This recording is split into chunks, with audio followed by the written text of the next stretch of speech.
I was in the park one day when I overheard some people talking about the state of the world. They sounded concerned. I wanted to ease their minds. I wanted to tell them about the thousands, maybe millions of people around the world that are working every day on healing. I wanted to tell them the world is getting better because there are people out there making it better. These people are creating a world where everyone, regardless of economic or social status, can enjoy health and well-being. From all walks of life, all ages and backgrounds, they have turned to the healer within to heal themselves, others, and the earth. Join me on a journey to meet some of the healers I know who have discovered how to use the healing power they say we all possess. Keenan is new to the healing arts. Just 22 years old, his fresh approach to an ancient practice gives me high hopes for the next generation. So I practice shamanism, which is basically working with spirits or forming alliances with these spirits for purpose of healing, extracting information, and power. Not all shamans are healers. Shamans can either use their powers, which they draw upon from the spirit world, to harm or heal. The shamanism I was taught is called core shamanism, and that's basically Americanized shamanism. Core shamanism is centered around healing using song or dance. From my understanding, I'm using my power that I've developed to draw upon divine power or cosmic energy, and it gets transferred to the client. The client may come to me with a specific ailment.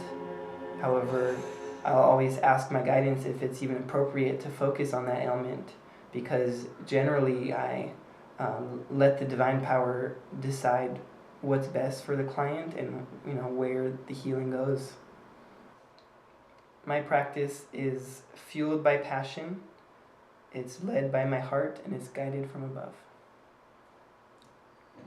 When I do healing work, whether it be a song or movement, it's not my decision on what comes out of me. I'm sort of just getting out of the way and going with the flow and allowing the words or the movements to come through. And so I agree that it's weird, and during the process it's taken much practice to kind of get over that, being self-conscious about it, or just my own thoughts and judgments about the strangeness of what can occur. Well, most of the spirits that I channel are spirits that I have a relationship with or that I've trained with. But occasionally some spirits, usually animals, will come through that I'm not familiar with. They'll come and go, and sometimes I'll pick up on what they're all about, or what their signature is, but sometimes not. The different spirits that come through are the spirits that carry the energy that client could use most at that time. Possession is when a spirit takes control over a person's body and they are no longer in control. The difference between that and my practice is that I willingly step out of the way to allow the spirit to come through, and at any moment I could step back in and take hold. I think that as long as I hold love in my heart, that there's no room for any negative or harmful spirits to come through.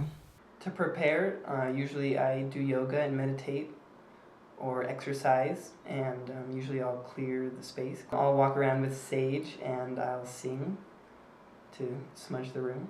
I always tell the patient in the beginning, I tell them that if they get too uncomfortable or they want it to stop for any reason, just to speak up, because usually the singing especially brings up some emotions for people, a lot of intense emotion, and it can get uncomfortable.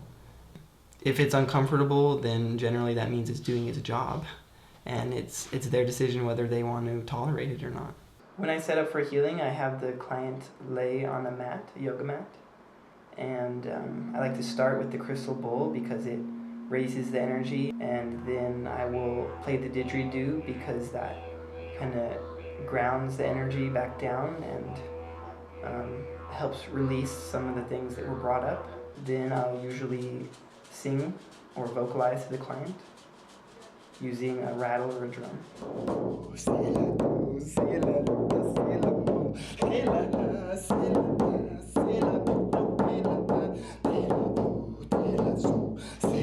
When I'm singing for clients, I always have intense burning passion coming from below, and I get ecstatic energy showering down from my crown and all throughout my body, bringing me into intense states of bliss. And I feel that although the words I'm speaking aren't in any language, I feel like they carry a message or a teaching that's transferred to the client on a more cellular level.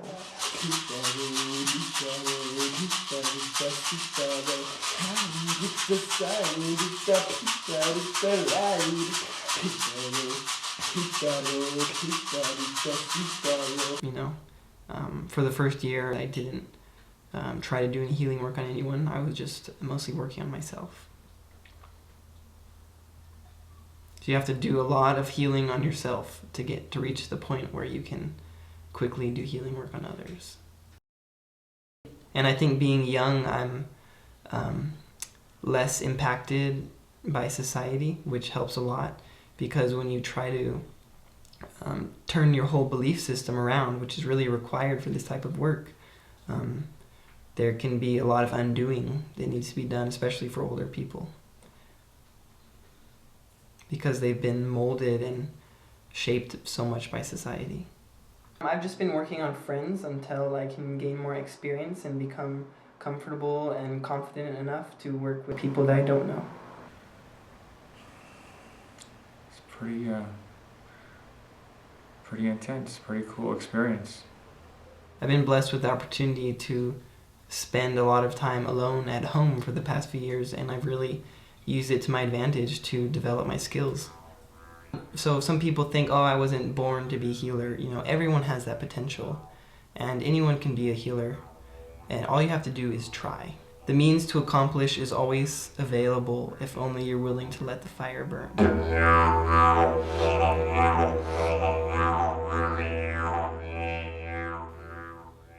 Go to YouTube to see more episodes of Healers I Know.